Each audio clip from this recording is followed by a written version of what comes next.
Trump must hate the World Cup. He must hate F1. He must hate sports and hate you and hate me. Because just like many of you, every time that this world gets to be too much, which is happening daily, every time the news cycle feels like a fire hose pointed directly at your face, millions of people, and me, do the exact same thing. They turn on the game. They turn on the race. They turn on the match. It doesn't matter which one, football, F1, tennis, golf, it doesn't matter. Sports exist in part because they're the one space where the score's real, the passion's real, the rules are mostly enforced, and the outcome usually can't be rigged by some executive order. Or so we thought. And now Donald Trump is effing that up too. All of it. Look, we know Donald Trump started the illegal war in Iran on February 28th. Operation Epic Fury, which sounds like it was named by a 6-year-old that just drank a gallon of Kool-Aid.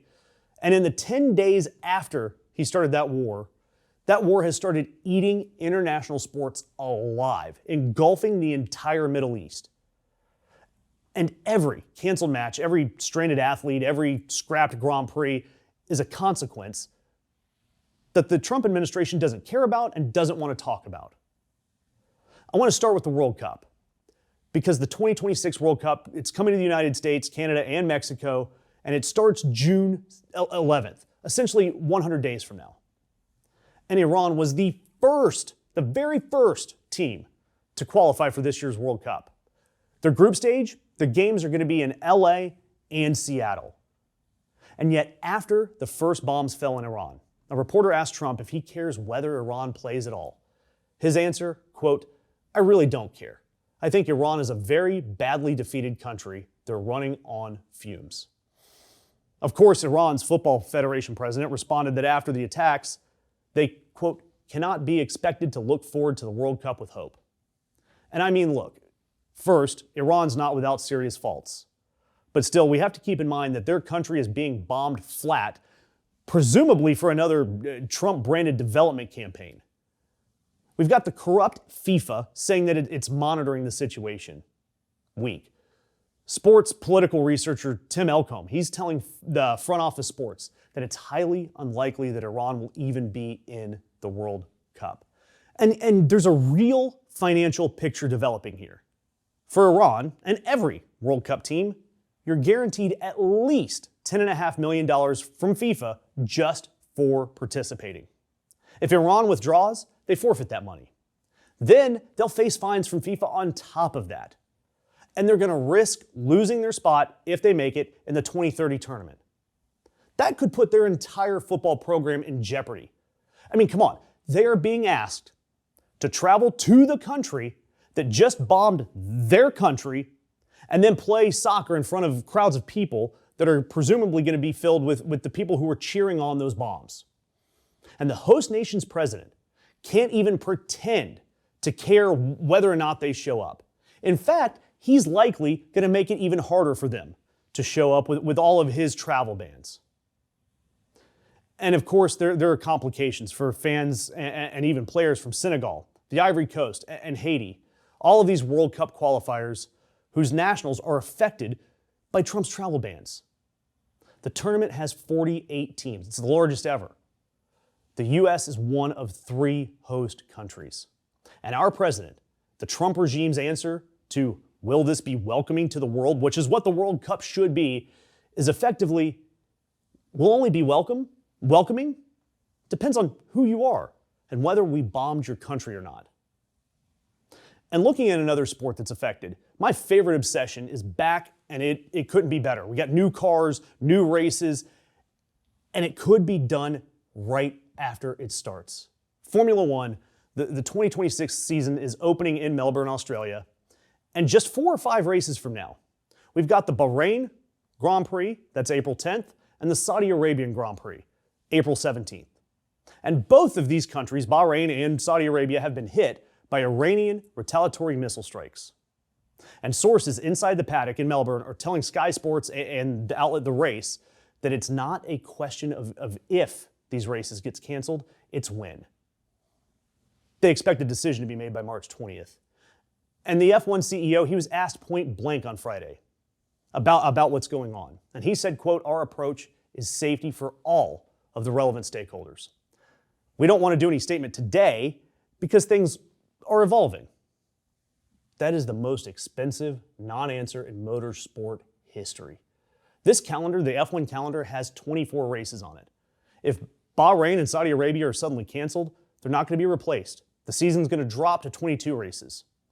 And all of these sanctioning fees, all the sponsors, all of that, the logistics of moving stuff around the globe, hundreds of millions of dollars are gone. They just vanish from the economy. 1,000 F1 staff had to rebook their flights just to get to Australia for the opener. Because the Middle East, that's the primary air corridor between Europe and Australia. Teams had to charter private jets. Tough problem to have, I know. Some had to go through Oman. The war hasn't even reached an area where they're racing yet, and it's already restructuring how the sport is moving around the planet. And then in tennis, this was probably the most shocking. The ATP Challenger Tour is running an event in Fallujah in the UAE. It's a port city on the Gulf over there, and there were tournament games going on, and Iranian drone strikes hit a nearby oil installation. Players were initially told that it was safe to play, and then players and staff had to flee mid-match. The images were staggering. Smoke billowing in the background of these tennis matches. They first suspended the tournament, and then they finally wisely canceled it. We've got 8 LIV golf players over in Dubai preparing for a Hong Kong event, and they couldn't get commercial flights out. Jon Rahm chartered a private jet out of Oman to get 7 of these golfers out to safety. And again, all of that begs the question, what about those who can't afford a flight out, let alone charter a private jet? But that's another story for another day. This ATP 500 event in Dubai, it had just concluded. World number 1 Medvedev, who won the tournament, he was asked about when he's going to be able to leave Dubai. And he had to say, "No one knows when we'll be able to take off. It's not clear whether airspace closures will last long or not. We are just waiting." And it's kind of an understatement because explosions have been happening all over the region, and players were stuck in a Dubai hotel waiting to find out if war was going to let them get to the next tournament in Indian Wells.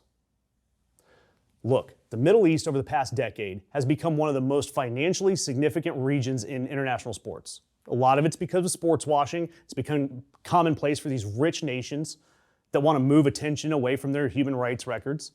But still, they do have some legitimate great sporting events. The F1 races in Bahrain and Saudi Arabia, the Six Kings Slam tennis event in Riyadh, the LIV Golf, the ATP. Major League Baseball has been exploring whether or not to play some games there. The World Cup was in Qatar just 4 years ago. Billions, if not trillions of dollars of infrastructure investment. Dozens of events a year. And it all assumed a certain baseline of regional stability. But that stability has been ruined. And the person who ruined it is the same person who told a reporter that he doesn't care whether the World Cup is played by everyone that is invited. This is the man who gave himself the FIFA Peace Prize and bombed 8 countries. Sports didn't cause this war. Sports can't stop it. But sports and their fans are paying for it. And the canceled races and seeing stranded athletes, gutted schedules, and now a World Cup, the world's biggest sporting event, that now has a fundamental legitimacy problem 100 days before kickoff. So when you or me turn on the game and the game's not there anymore, ask yourself, who exactly made that call? Because it wasn't FIFA, even though they're grinning alongside the devil himself, Trump, the whole way. It wasn't the ATP, it wasn't the FIA, it wasn't the guy who launched any of these. It was the guy who launched Operation Epstein. Epic Fury, on a Saturday, and then told reporters on a Tuesday that he really doesn't care. You know what? He doesn't have to care. We do. Doesn't it seem like our feeds are getting filled with more and more BS right-wing MAGA content? It's no secret that all these top tech bros are in love with the current regime, so it's no surprise that independent left-leaning media is being squashed by the algorithm. If you like our content and content like us, It doesn't take long to click that thumbs up, share, comment, or subscribe. So please help us keep the truth alive.